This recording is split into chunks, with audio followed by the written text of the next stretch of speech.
ঈদের পর আবারও রাজধানীতে দেখা দিয়েছে জ্বালানি তেলের সংকট। ঢাকায় পাম্পগুলোতে ডিজেল পাওয়া গেলেও মিলছে না অকটেন ও পেট্রোল। এতে ভোগান্তিতে যানবাহন চালকরা।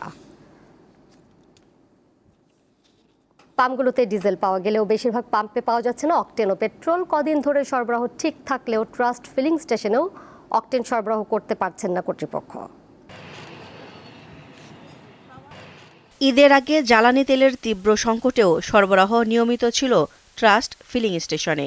নগরীর বেশিরভাগ পাম্পে তেল সরবরাহ অনিয়মিত থাকায় গ্রাহকরা এই ফিলিং স্টেশনে অপেক্ষা করে হলেও তেল নিতে পারতেন।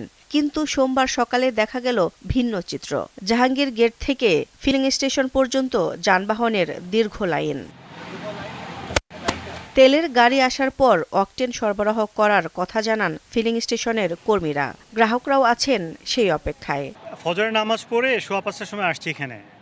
তো আমার আশা ছিল যে 5:15টায় আসছি, 5:30 6টার মধ্যে বাসায় চলে যেতে পারবো। Till now I am waiting here, এবং এখন আনসার্টেন কখন তেল পাবো আমি জানি না। আজকেও সকাল 6টায় আসছি, দেখি আশাবাদী আছি তেল পাবো ইনশাল্লাহ, আশা করতেছি। ওরা বলতেছে গাড়ি আসতেছে। এখন পিরিয়ড হোক রেগুলার বা হেভি, প্রয়োজন মতো কনফিডেন্স আছে রেডি। Play with confidence.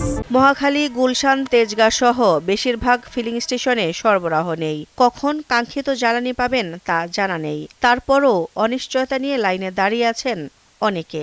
আমরা সাধারণত আমার নর্মাল চাহিদা থেকে 22 থেকে 23,000 টাকা, 23,000 লিটার। আমি পরশুদিন না, তার আগে ঈদের আগের দিন পেয়েছি মাত্র 9,000 লিটার। ঈদের আগের দিনই আমার চান্দ্রাইতে আমার তেল শেষ হয়ে গেছে। আশা করতেছি আজকে, আমি যতটুকু নিউজ পেলাম, আশা করতেছি আজকে স্বাভাবিক পাবো। ওনারাও একজাক্ট টাইমটা আসলে বলতে পারতেছে না যে কতক্ষণ লাগবে।